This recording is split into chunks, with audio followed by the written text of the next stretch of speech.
Ik ben 16 jaar en zit in de 5e klas van de MMS. Mijn probleem is het volgende. Ik ga bijna iedere zondag met mijn vader naar het voetballen. Toen we op een zondagmiddag een klasgenote opbelde en mijn moeder haar zei dat ik naar het voetballen was, werd ik de volgende dag in de klas uitgelachen. Ook de familie zegt dat dat niets voor een meisje is. Is dat zo? De vrouw is niet gebouwd zodanig dat zij een doeltreffende schot kan lossen of dat wat in de voetbalwereld een loeierd wordt genoemd of ook wel door hete knoepert wordt aangeduid. Ik spreek nu niet eens van een lel nu, hè.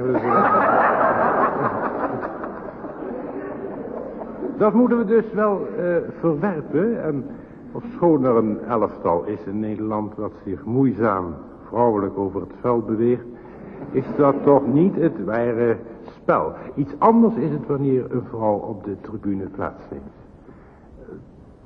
Dan verandert er iets in het elftal. Ik ga wat ver misschien.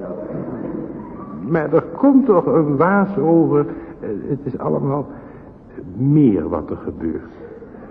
Er gaat van de vrouw op de tribune een bezielende kracht uit. En sommige ook een verwarrende kracht.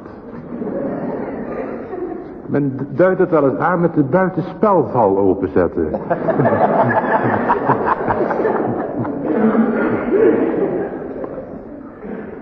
Ik heb zelf ook gevoetbald. En ik druk me nogal sterk uit. Ik had wel een dodelijk schot wanneer ik op eigen doel terugspeelde. Maar voor de rest was het toch gebrekkig. En als er geen vrouw op de tribune zat, dan bezondigde ik mij wel eens aan wat kenners noemen het liggen eieren met de knikker.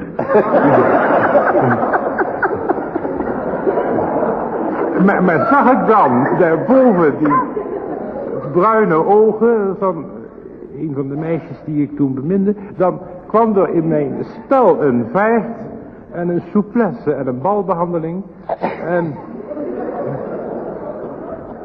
die me zelf wel eens verraste.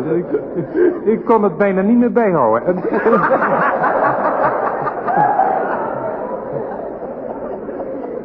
dus ik mag wel, zonder overmoedig zijn, de conclusie trekken dat er van de vrouw op de tribune een bezielende kracht uitgaat en daarbuiten ook.